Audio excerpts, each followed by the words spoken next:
পরিবারের সবাই মিলে একসঙ্গে পিকনিক করতে গিয়েছিল, তবে মুহূর্তের মধ্যেই আনন্দ পরিণত হলো বিষাদে। ভারতের মহারাষ্ট্রে একটি জলপ্রপাতে ভেসে গেছে একই পরিবারের 7 সদস্য। এরই মধ্যে 3 জনের লাশ উদ্ধার করা হয়েছে। ভেসে যাওয়াদের পরিবারের মধ্যে 2 জন কোনো রকমে সাঁতরে উঠতে পেরেছেন, আরও 2 জন রয়েছেন নিখোঁজ।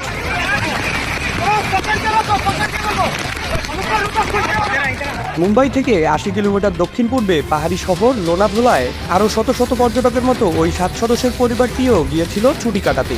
রোববার দুপুর 1:30টার দিকে তারা স্থানীয় বসিবাদের রোদের নিকটবর্তী জলপ্রপাতে পিকনিক করতে গিয়েছিল। এদিন সকাল থেকেই ওই অঞ্চলের ভারী বৃষ্টিপাত হওয়ার কারণে বাঁধের পানি উপচে পড়ছিল। এই পানি যোগ হওয়ায় জলপ্রপাতে পানির প্রবাহ বেড়ে গিয়েছিল। সেখানে থাকা অন্যান্য পর্যটকরা তীরে ভিড় করে তাদের সাহায্য করার চেষ্টা করছিল, কিন্তু ছুটে চলা পানির উন্মুক্ততার কারণে কেউ ঝাঁপিয়ে পড়তে পারছিলেন না।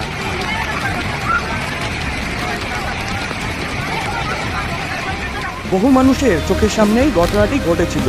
পুরো ঘটনার ভিডিও সামাজিক যোগাযোগ মাধ্যমে এসেছে। আতঙ্কে জমে যাওয়ার মতো এই ভিডিওটিতে পরিবারের শেষ মুহূর্তগুলো উঠে এসেছে। দেখা গেছে উদ্দাম বেগে চলতে থাকা পানির ধারার মাঝে একটি পাথরের উপর দাঁড়িয়ে আছেন তারা। পরস্পরকে জড়াজড়ি করে ধরে একটু একটু করে এগিয়ে ফেরার চেষ্টাও করছিলেন তারা।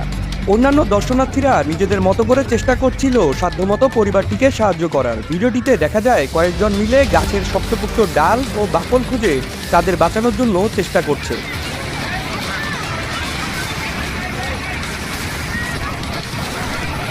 তবে শেষমেশ শেষ রক্ষা হলো না। 1 মিনিটের কম সময়ের মধ্যেই ধেয়ে আসা পানির প্রবল ধারা তাদের ভাসিয়ে নিয়ে যায়।